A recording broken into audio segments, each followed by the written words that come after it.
ijoollee biyya kooti ilaameetti ijoollee tokkummaa dawaa kooti. Yes.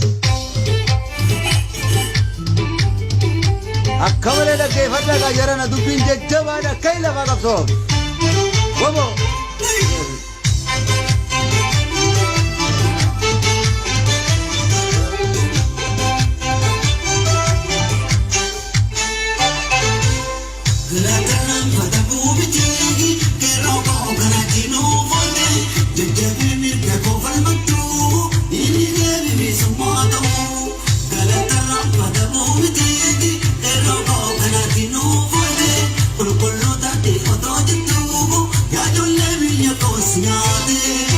Namu beeksisa akka malee gadi lakkisaa jechuu keenya qeeroon sooshaal miidiyaa irra hojjetan facaasa amma beeksisa kanuma dubbiin ejjenna gurguddaadha kun safaataadha miti.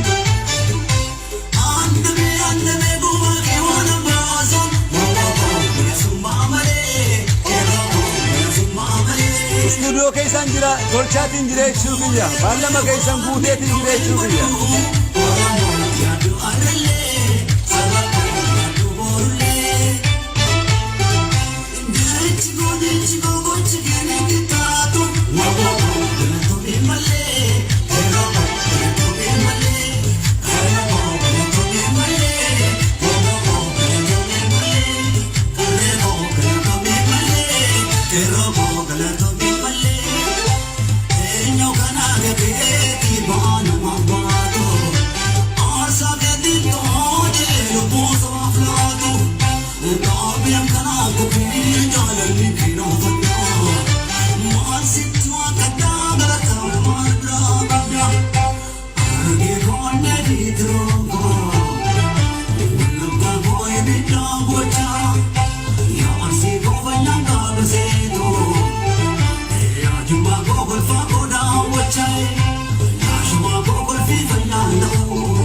Your course,